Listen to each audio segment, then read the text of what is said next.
Goeiemôre, onmisbaar. Ons is besig in week 2 met hierdie reeks van onmisbaar. Hy wil nou nie verder gaan hierso nou. Gee my gou 'n oomblik. Daar gaan hy. Onmisbaar, vir verskoning. Onmisbaar beteken wat nodig is en waarsonder 'n mens nie kan klaarkom nie. Iets wat jy gaan altyd onthou en iets wat jy die res van jou lewe saam met jou sal dra. En ons almal het hierdie onmisbare oomblik in ons lewens, nê. Onmisbare oomblik soos hierdie reën wat ons beleef het. Dis nie noodwendig wat ons nodig het nie. Iewers raak dit dis lekker tot op 'n punt, maar die aarde het dit nie nodig gehad. Jou erf het dit nie nodig gehad. Maar so het ons onmisbare oomblik in ons geloofsreis ook, nê. Onmisbare oomblikke soos die eerste keer wat jy die Heilige Gees se stem gehoor het, die eerste keer wat jy die beweging van die Heilige Gees beleef het, die eerste keer wat jy besef het, wow, maar God is werklik. Hy is werklik en hy is vir jou. Iets wat jy nodig het en iets waarsonder jy nie kan klaarkom nie, iets wat jy altyd met jou sal dra. So vanoggend enige oomblik wat ons praat oor die woord van onmisbaar, laat dit die verwysingsraamwerk wees. Iets wat nodig is en iets waarsonder 'n mens nie kan klaarkom nie. Ons is besig om te gesels deur Johannes 17, dit is amper om ons harte voor te berei vir Paasfees, oor 2 weke, ek kan nie dink, is al oor 2 weke Paasfees, om ons harte voor te berei vir Jesus se kruisiging en sy opstanding. Dis 'n onmisbare oomblik, dis iets wat ek en jy ongelooflik nodig gehad het, iets wat ek en jy ons kan nie sonder dit leef nie, en is iets wat ek en jy altyd met ons sal dra. Dis hierdie onmisbare oomblik, Johannes 17, dis hierdie gebed wat Jesus bid, 'n oomblik voor sy kruisiging, en ek en jy het hierdie inside info amper tot hierdie gebed van Jesus, en dit bestaan uit 3 gedeeltes, wat en dit kan opgedeel word as volg. Jesus bid vir homself, hy bid vir homself tot die Vader, en die hooftema is die openbaring van sy heerlikheid, dit is waar ons laasweek gesels het. Soos wat ons kyk na Jesus, soos wat ons openbaring kry van wie Jesus is, kry ons openbaring van die Vader. Jesus is die fisiese verteenwoordiging van wie God is. Laasweek die vraag gevra, is Jesus werklik vir jou onmisbaar? Iemand wat jy nodig het, iemand waarsonder jy nie kan leef nie, iemand wat jy altyd met jou sal dra, of is hy net 'n historiese figuur op papier? Tweede gedeelte, Jesus bid vir sy disippels, en die hooftema is beskerming. En laastens, Jesus bid vir jou. Jesus bid vir ons, Jesus bid vir die toekomstige kerk. Dit is my altyd fascinerend om te dink. Jesus het nie net vir jou aan jou gedink toe aan die kruis gehang het nie, maar nog voor die kruis het al reeds vir jou gebid. Maar so lees mens Johannes 17, dan dink ons ek, maar die eerste 2 gedeeltes kan mens amper half skiep. Jy weet, mens kan dit deurlees, want jy moet asseblief die dele in die Bybel skiep nie, maar mens lees dit, maar met minder aandagtigheid, want dis eers by deel 3 waar Jesus bid vir jou. So, die eerste 2 dele is nodig, maar dit is nie noodwendig so relevant soos die laaste deel nie, want dit gaan mos oor jou. Maar ek wil vir jou kom challenge vanoggend en sê, maar vanoggend gesels ons oor Jesus bid vir sy disippels. En dit is ongelooflik nodig om stil te staan by hierdie gedeelte, want jy sal dit nou nie glo nie. Maar dieselfde mission wat die disippels gehad het, is dieselfde mission wat jy het. So die beskerming waarvoor Jesus vir hulle gebid het, is nodig vir my en vir jou, want hulle moes die evangelie gaan verkondig, en so moet ek en jy ook die evangelie verkondig. Soos wat hulle die beskerming nodig het, het jy ook die beskerming nodig vir waarna toe jy beweeg. Maar ons gaan nou 'n bietjie lekker insak by dit. Maar ek wil jy uitnooi, maak bietjie oop by Johannes 17 vers 9 tot 19. Dis 'n bietjie langer stukkie skrif wat ons gaan lekker lees vanoggend. Dan gaan ons dit lekker eintlik oopbreek, 'n ordentlike Bybelstudie doen en sê, kom maar, wat is Jesus besig om te sê en te bid vir sy disippels en hoe is dit relevant vir jou vandag? So, as julle saam met my sal lees, daar staan in Johannes 17 vers 9 tot 19, ek bid vir hulle. Jesus bid vir hulle, dit is vir die mense wat voor hom sit, dis die disippels wat voor hom sit. Ek bid nie vir die wêreld nie, dis interessant. As hy bid vir die mense wat voor hom sit, hy bid nie vir die wêreld nie, ons gaan nou by dit uitkom. Ek bid nie vir die wêreld nie, maar vir die wat U my gegee het, omdat hulle aan U behoort. Almal wat aan my behoort, behoort aan U, en wie aan U behoort, behoort aan my. En ek word deur hulle verheerlik. Ek bly nie langer in die wêreld nie, maar hulle bly nog in die wêreld. Ek kom na U toe. Laasweek het ons gesels, dis eintlik so mooi. Jesus sê, ek kom terug na U toe, soos wat dit was voor die wêreld geskep is. om terug te gaan na die Vader toe, nog voor die lig daar was. Heilige Vader, bewaar hulle in U naam, die naam wat U my gegee het, sodat hulle net soos ons een kan wees. Toe ek by hulle was, het ek hulle in U naam bewaar, die naam wat U my gegee het. Ek het hulle beskerm, en nie een van hulle het verlore gegaan nie, behalwe die een wat verlore moet gaan, sodat die skrif vervul kan word. Die Engelse vertalings in die footnote sê dit so mooi, obviously it refers to Judas.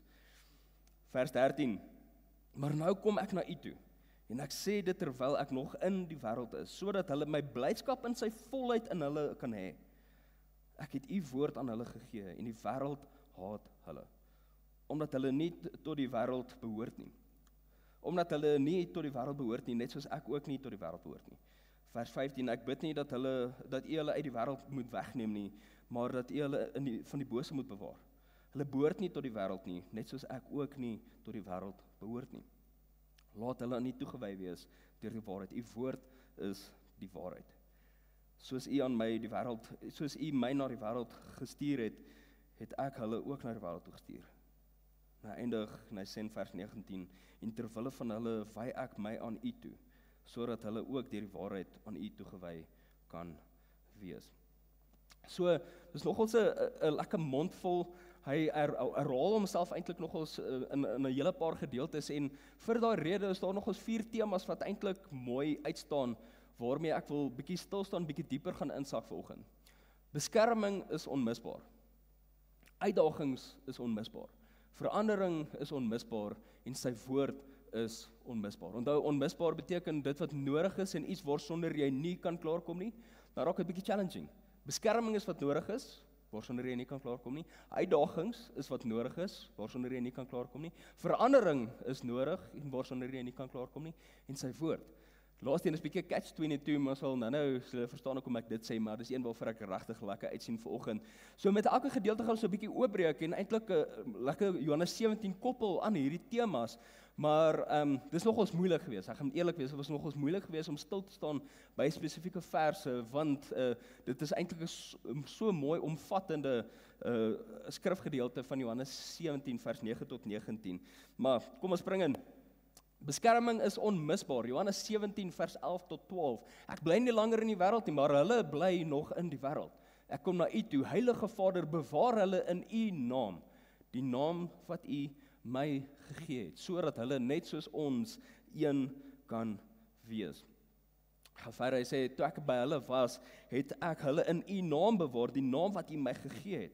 Ek het hulle beskerm, en nie een van hulle het verlore gegaan, behalwe die een wat verlore moet gaan, sodat die skrif vervul kan word. So hierso lees ons baie duidelik, hy sê, Johannes sê hierso, ek het hulle in U naam bewaar, die naam wat U my gegee het, het ek hulle beskerm. So die tema van bewaarheid en beskerm kom baie sterk deur in Johannes 17, maar Jesus kom bid hierso, nie noodwendig vir 'n fisiese bewaring of 'n fisiese beskerming nie, maar eintlik 'n vestiging in die disippels se waarheid van wie God is. Dis eintlik waarvoor Jesus kom bid, dat daar 'n insak is van die waarheid wat wie hulle glo wie God is. Wat Jesus kom doen is, hy kom bid eintlik vir beskerming vir hulle geloof.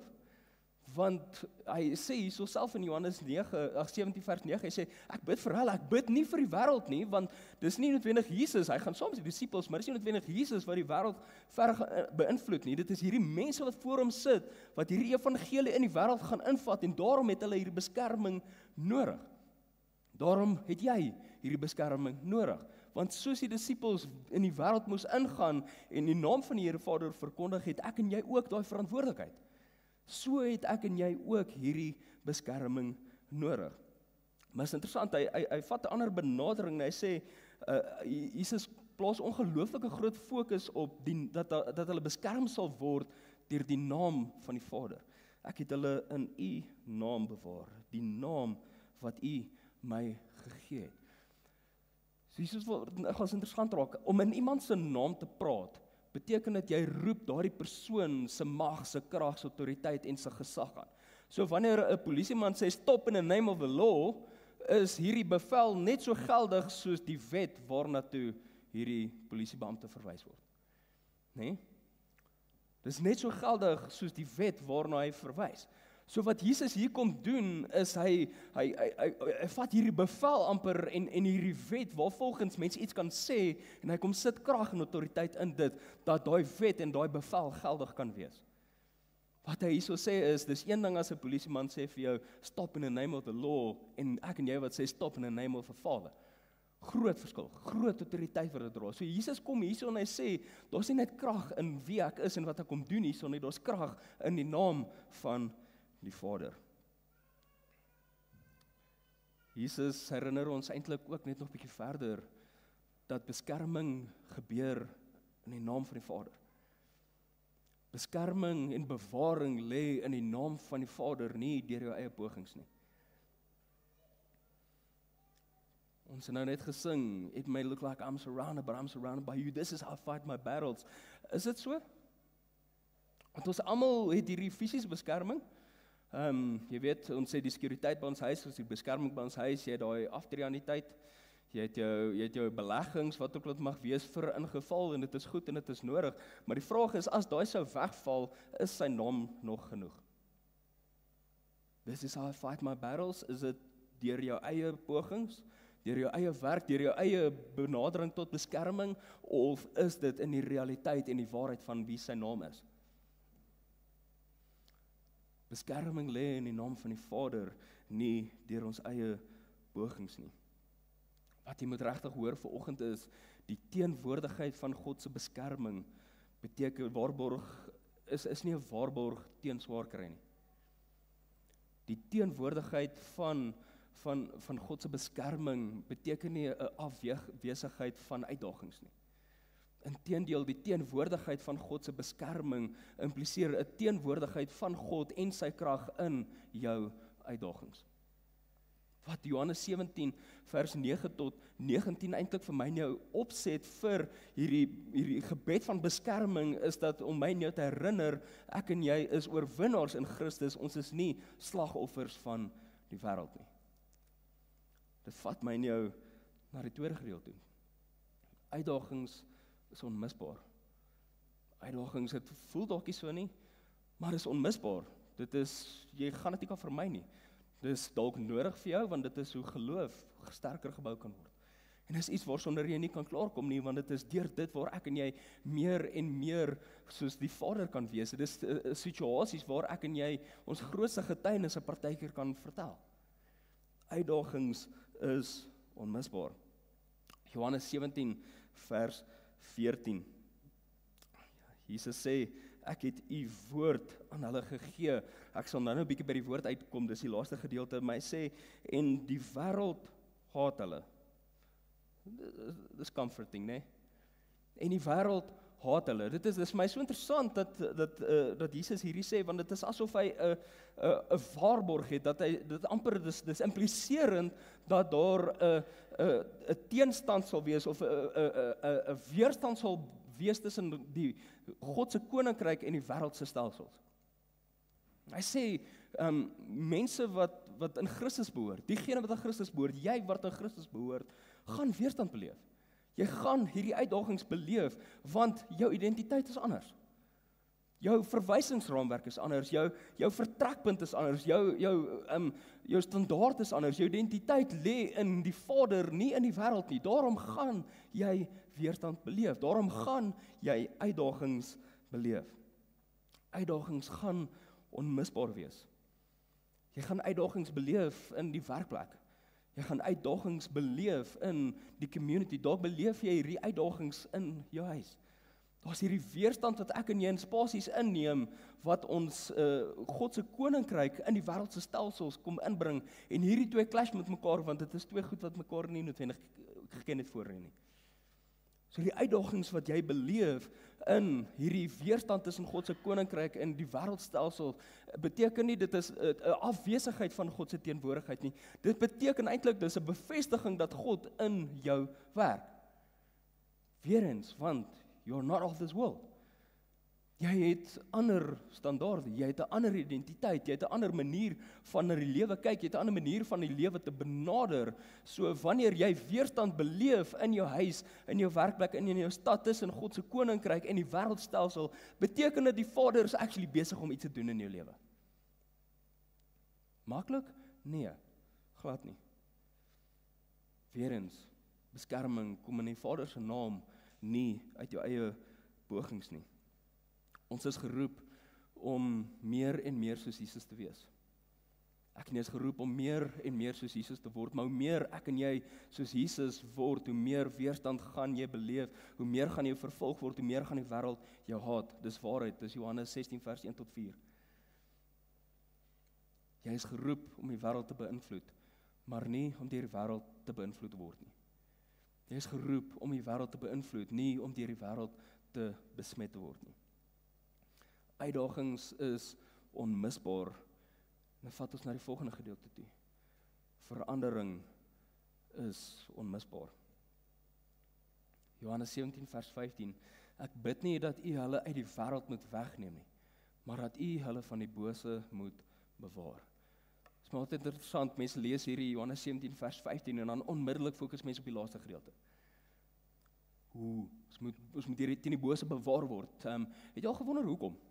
Ek meen, alle krag en autoriteit wat Jesus het, hoekom is dit nodig dat Jesus hierdie moet sê, dat hulle deur die bose moet bewaar word? Dit is my baie mooi, dit is my die fascinerendste geskrifvers in Johannes 17. Hoekom? Want as jy gaan Bybelstudie doen op hierdie en jy gaan lees bietjie dieper, dan sê hierdie skrifvers, dit impliseer eintlik die natuurlike gevolg van hierdie gebed en wat hier gebeur, dat wat Jesus se kruisiging, se opstanding gedoen het, is dat hierdie disippels in omgewings gaan ingaan en hulle gaan in hierdie wêreld ingaan en hulle gaan alles beïnvloed. Hulle gaan alles verander, hulle gaan weerstand bring, hulle gaan God se koninkryk in wêreldstelsels inbring en daar gaan hierdie weerstand wees en om die spasies meer en meer soos koninkryk te laat lyk, eerder soos hierdie wêreldstelsels en die bose gaan nie daarvan hou nie. Dit is hoekom. Die vyand is soos 'n nar. Hy sit soos 'n nar en kyk wat die kinders van die Vader besig is om te doen. Hy dink hy's voor, hy dink hy wen. Maar ons is besig om in spasies in te beweeg, om koninkryk neer te kom sit, om spasies meer en meer te laat lyk soos koninkryk. Daar's nie een oomblik waar die vyand voor Jesus is nie.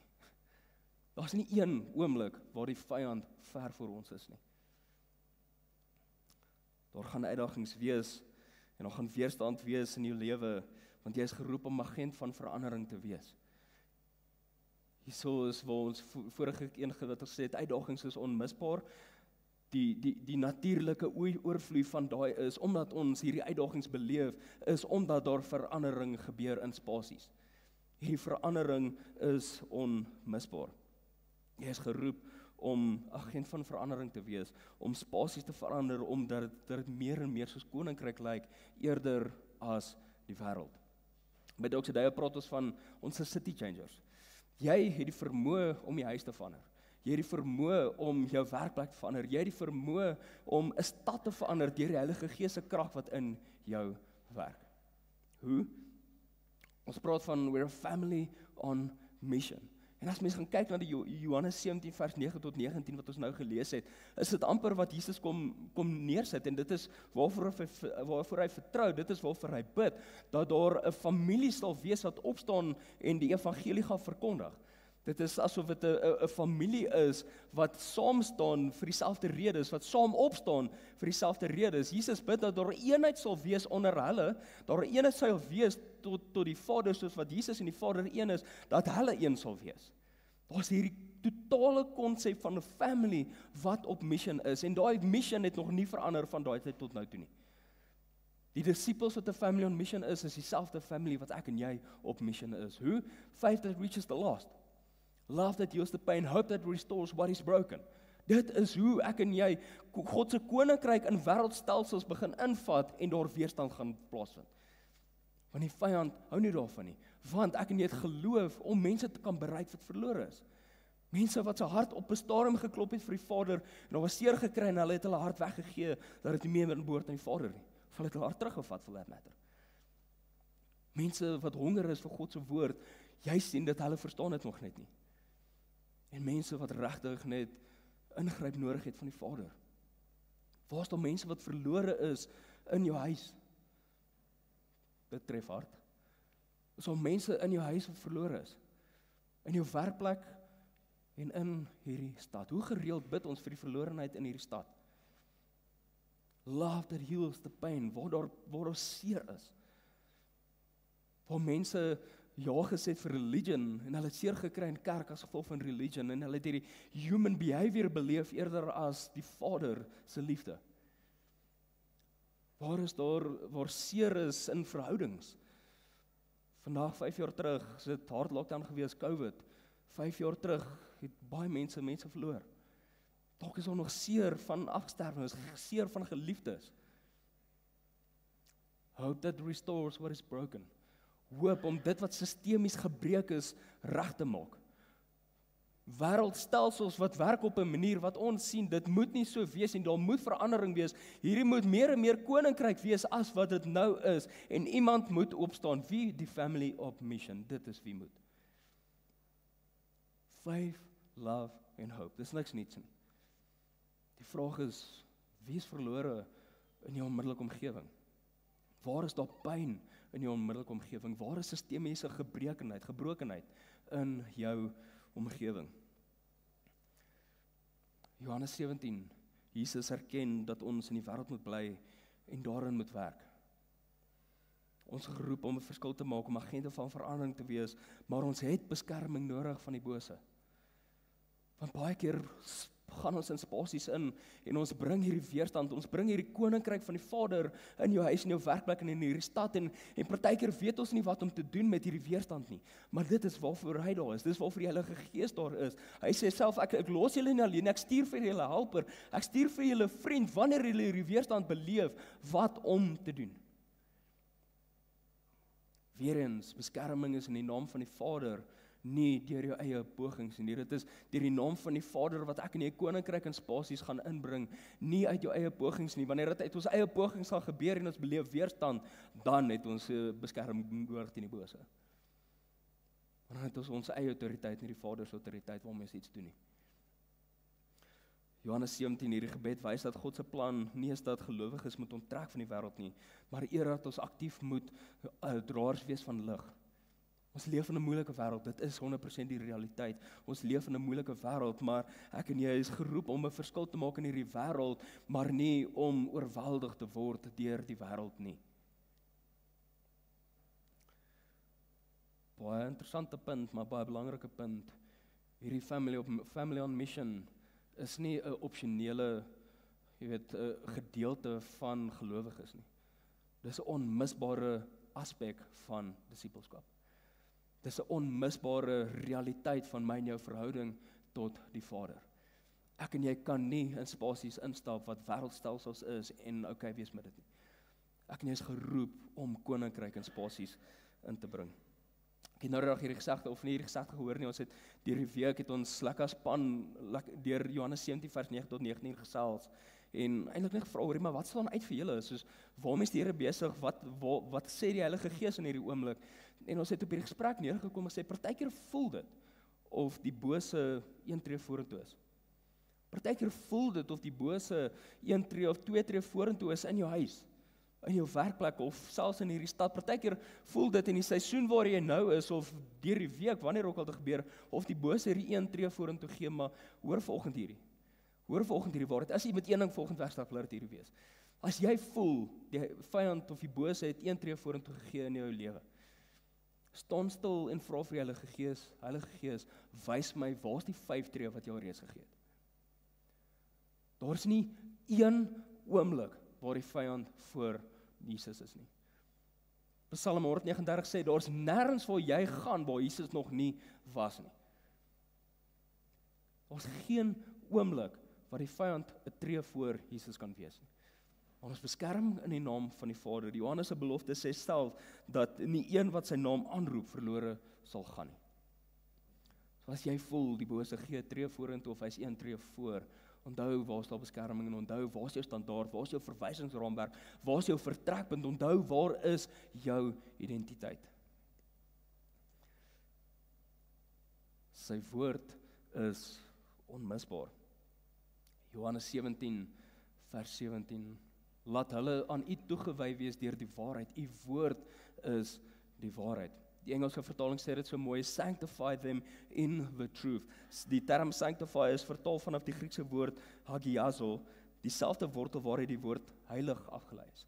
Heilig beteken om iets af te sonder, om iets eenkant te sit vir 'n groter purpose as iets anders. Ons het laas kwartaal eintlik ook of in die begin van die jaar lekker selfs die Hebreërs, ek en jy is geheilig want ons identiteit lê in Jesus en hy is heilig.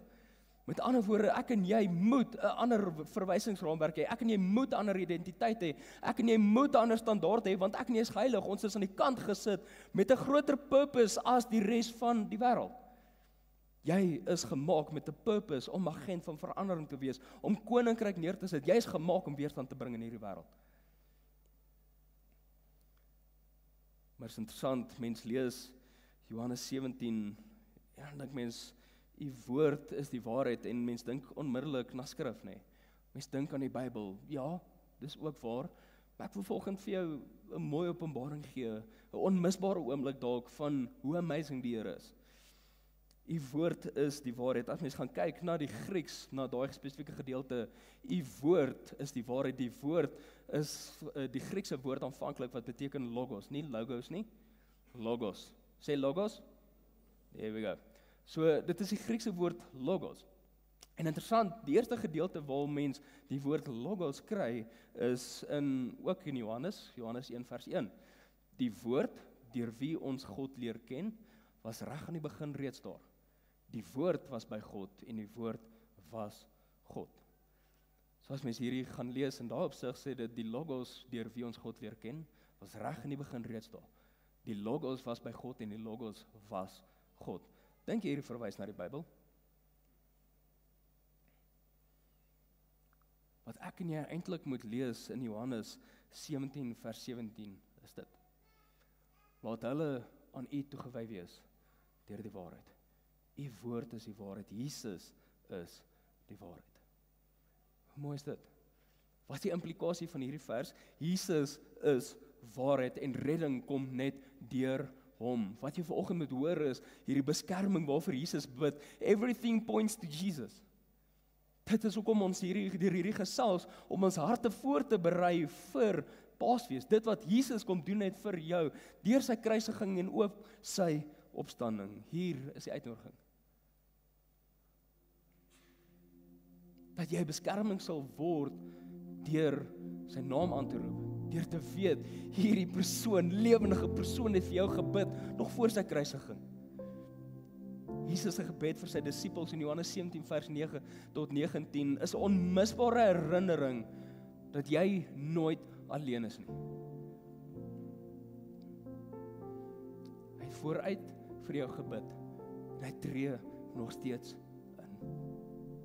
As jy voel die bose gee een tree vorentoe, hy reeds vir jou gebid en hy tree nog steeds in. Dis 'n onmisbare realiteit wat jy nodig het, wat jy altyd met jou moet dra en waarsonder jy nie kan klaar kom nie.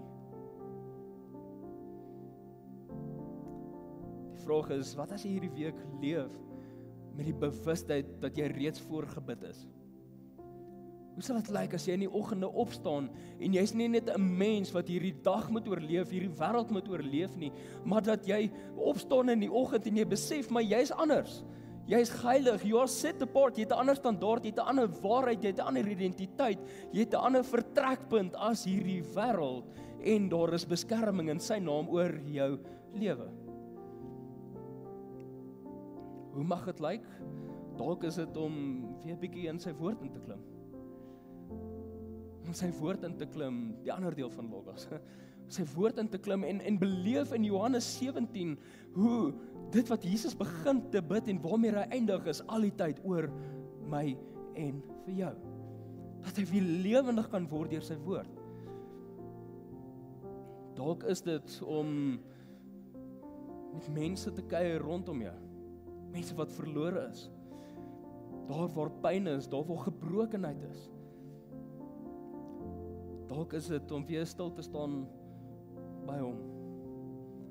By Logos. In die oggend te vra, Jesus, wie is U vir my? Ek dare jou. Ek dare jou, gaan vra daai vraag vir hom. En kyk wat hy kan doen. Geef hom oomblik en hy vat alles. En dit is die beste oomblik, dat ek dit ook by sê. Dalk is dit om weer te gaan stilstaan en te kyk na jou eie lewe. Om vir jouself te vra, is hy werklik genoeg? Is hy genoeg, of maak jy te veel staat op jou eie pogings? Maak jy te veel staat op jou eie beskerming? Maak jy te veel staat op jou eie tree, op jou eie aksies, eerder as die genoegsaamheid van wie hy is? Jesus bid vir jou.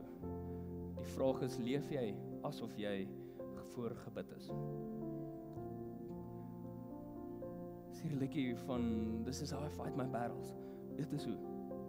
Dit is hoe. Daar's krag in die naam van die Vader. En daar's beskerming in die naam van die Vader. Hier is die mooi deel, daar waar daar weerstand is, dis hy wat dit gaan kom doen. Dis hy wat die weerstand gaan laat deurvoer, sodat die mense wat aan die ander kant is, sy koninkryk kan beleef. Dit is hy wat beskerming vir jou bring in daai weerstand. Kom ons bid saam.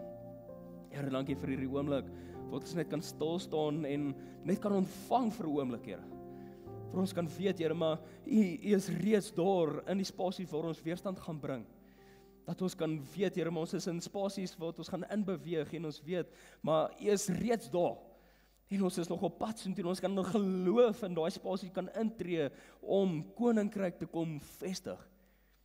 En ons bid, Here, en ons sê dankie vir die openbaring van U heerlikheid in daai spasies. Ek bid, Here, vir elke persoon se huis, vir hulle werkplek, en ook ons bid vir hierdie stad, Here, daar waar verlorenheid is, Here, daar waar pyn is, en Here, daar waar gebrokenheid is, Here, mag ons agente van veranderinge wees, mag ons opstaan en sê, dit is wat die koning sê. Ek bid vir elke persoon hierso, nie net om uit te gaan en 'n verskil te kom maak nie, maar om oop te wees vir die verskil wat U wil kom maak in elke persoon se lewe ook, Here. Amen. Amen. Kyk asseblief vir die video saam met my.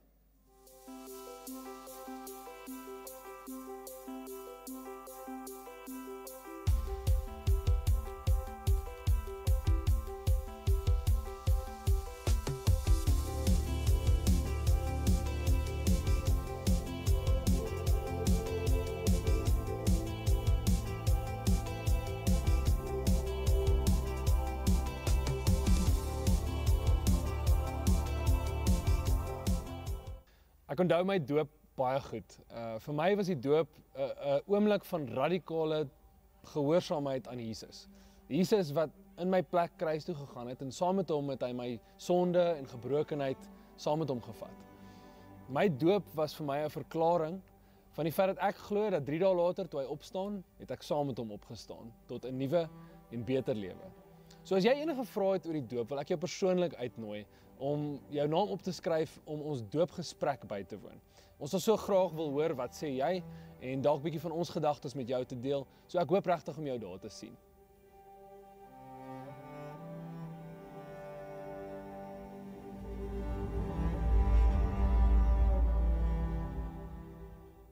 Vir ons is kerk soveel meer as net 'n diens op 'n Sondag. En ek wil jou aanraai om ons Join the Mission aand by te woon. As jy al vir 'n rukkie lank by ons kuier of as jy splinternuut is, hierdie is die aand vir jou. Ons wil vir jou 'n bietjie inligting gee oor wie ons is as 'n gemeente en ons wil leer wie jy is en ons wil jou help om 'n plek te kry waar jy inpas hier. Daar's regtig 'n spesiale plek vir jou en ons sien uit om jou by die Join the Mission aand te sien.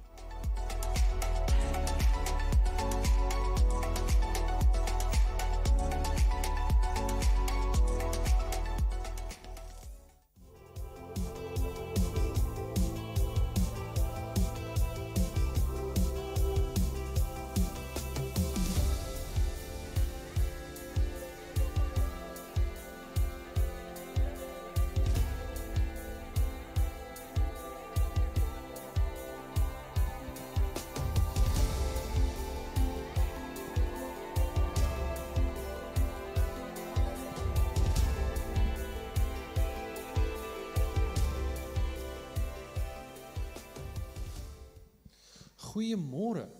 Gaan dit goed? Good. Dit's lekker om julle almal te sien aankom daar voor.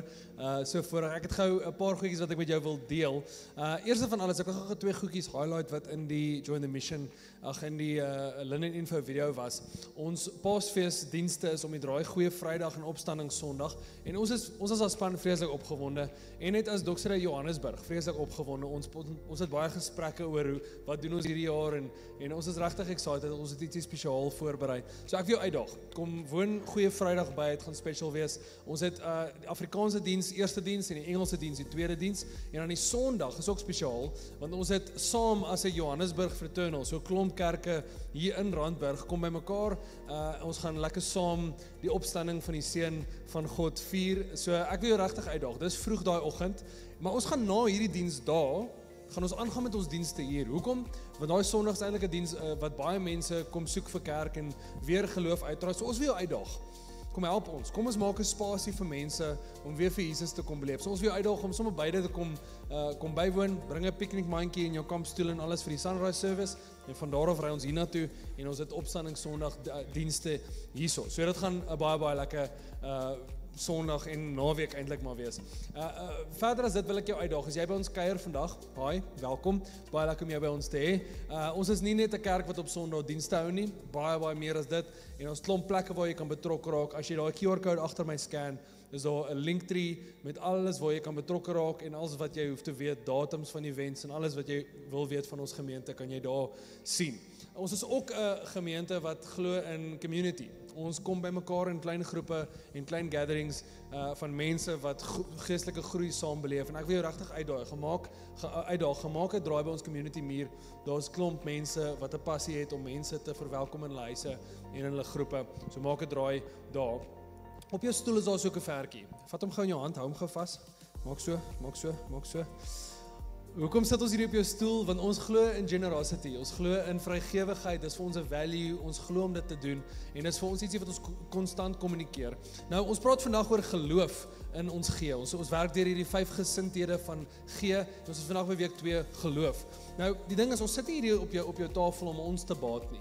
Ek het in die week 'n fascinating gesprek met een van ons aandiensmense gehad. Ons praat oor finansies en daar kom hierdie sê ding uit en ek sê vir die ou, eintlik is generosity, vrygewigheid, glad nie oor die persoon vir wie ek gee nie. Ek gebruik my pa as 'n voorbeeld. Hy koop Kerspresente, maar soos in oormaat. Hy koop verskriklik baie Kerspresente vir almal. Elke jaar Kersfees. En een jaar vra ek vir hom hoekom en hy sê want dit is vir my so lekker om te gee. En dis eintlik wat dit is, nê. Die gee van ietsie gaan nie oor die persoon vir wie ek dit gee nie, dit gaan oor my hart. Die Here wil jou hart kom challenge, hy wil jou finansies kom challenge. So kan ek jou uitdaag om 'n stuk geloof te hê, om te sê Vader, ek vertrou U. Ek gaan nou gee omdat ek lief is vir U, omdat U my vra.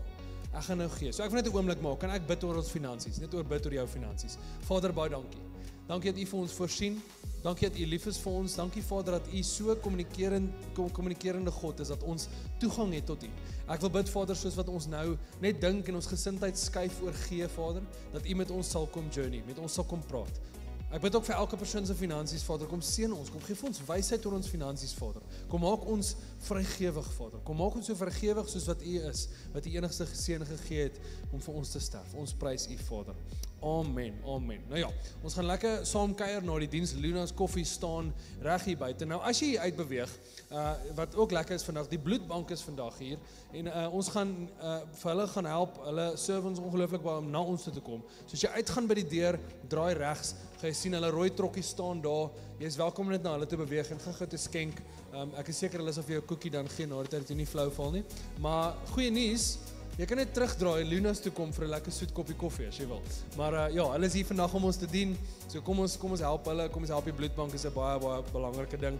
En dan heel laastens wil ek jou vra, as jy gebed nodig het, as die Here besig is om met jou te gesels, as daar iets in die worship is wat met jou gepraat het, iets in Corneille se woord wat met jou gepraat het, wil ek jou regtig uitdaag, kom vorentoe. Corneille gaan nie voorwees. Hy wil graag met jou bid. Hy wil graag met jou tyd spandeer. Ons het ook 'n gebedspan wat hier voor reg is. So, ek wil regtig uitdaag, as jy gebed nodig het, maak gebruik van dit. Nou ja, kom ons gaan drink lekker koffie en gaan skenk bloed. Gaan great wees.